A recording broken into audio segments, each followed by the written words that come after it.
అందరికీ నమస్కారం. అమ్మ మాట అమ్మాయి బాట ఛానల్కి స్వాగతం. కథ చెప్పుకుందామా? నష్టపరిహారం. తిమ్మాపురం అనే గ్రామంలో జ్ఞానయ్య, యజ్ఞయ్య అనే రైతులిద్దరుండేవాళ్ళు. జ్ఞానయ్యకు గ్రామానికి తూర్పు వైపున, యజ్ఞయ్యకు పడమటి వైపున చిన్న మామిడి తోటలుండేవి. వాళ్ళిద్దరి మధ్య ఎంతో కాలంగా శత్రుభావం ఉంది. వేసవి కాలంలో మామిడి తోటలు మంచి కాపు మీద ఉండగా జ్ఞానయ్యకు ఒక దుర్బుద్ధి పుట్టింది. అతడు పట్నం పోయి ఒక కోతిని కొని తెచ్చి రాత్రివేళ రహస్యంగా యజ్ఞయ్య మామిడి తోటలో వదిలాడు. కోతి ఇష్టం వచ్చినట్లు చెట్లల్లో తిరుగుతూ మామిడికాయలు ధ్వంసం చెయ్యసాగింది. యజ్ఞయ్య కోతిని పట్టించాలని గ్రామంలో ఉన్న బోయవాడికి 10 రూపాయల డబ్బు ఆశ చూపాడు. వాడు వలలు వేసి బోనులు పెట్టి కోతిని పట్టలేక కావాలంటే బాణంతో కొట్టి చంపుతా అన్నాడు. ఒరే, కోతిని చంపడం మహాపాపం. దీన్ని ఇక్కడికి పంపకం చేసినవాడు జ్ఞానయ్య.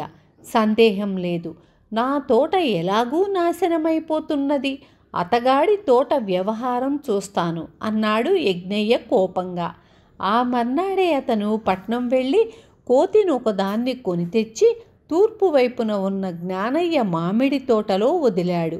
కోతి తోటను సర్వనాశనం చెయ్య ప్రారంభించింది.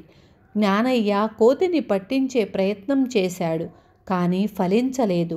ఒకవైపున విరగ కాసిన మామిడి తోటలు పాడైపోతూ ఉంటే ఆ సంగతి పట్టించుకోవడం మాని జ్ఞానయ్య, యజ్ఞయ్య తాము ఎరిగిన వాళ్లతో తమ తమ కోతుల ప్రతాపం గురించి గొప్పలు చెప్పుకోవడం ప్రారంభించారు. ఈ విధంగా జ్ఞానయ్య, యజ్ఞయ్యల కోతుల సంగతి అందరికీ తెలిసిపోయింది. అయితే ఎవ్వరూ ఊహించని విధంగా 4-5 వారాల తరువాత ఒక పెద్ద ఉపద్రవం వచ్చి పడింది. జ్ఞానయ్య, యజ్ఞయ్యల తోటల్లోని మామిడికాయలను నేలపాలు చేసిన తరువాత కోతులు 2 కొంత దూరంలో ఉన్న ఇతర రైతుల తోటల మీదకు వెళ్ళిపడ్డాయి.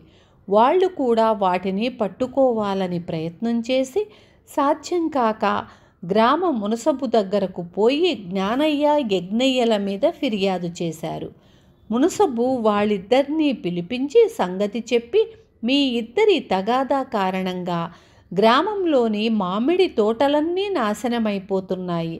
మీ కోతుల వల్ల నష్టపోయిన రైతులకు నష్టపరిహారం ఇచ్చుకోవాలి అన్నాడు. జ్ఞానయ్య, యజ్ఞయ్యలు తాము ఎంత నష్టపడింది మునసబుకు చెప్పడమే కాక కోతులను పట్టుకునేందుకు తాము చేసిన ప్రయత్నాలను గురించి వివరించారు.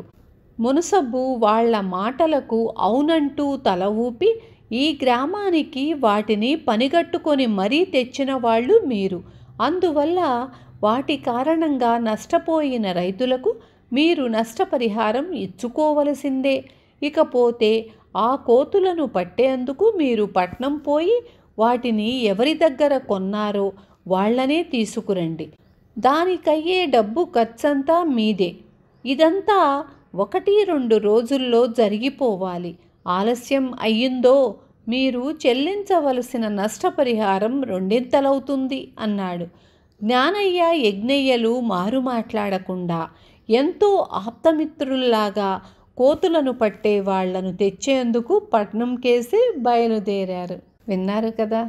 రేపు మళ్ళీ ఇంకొక మంచి కథతో మీ ముందుకొస్తాను.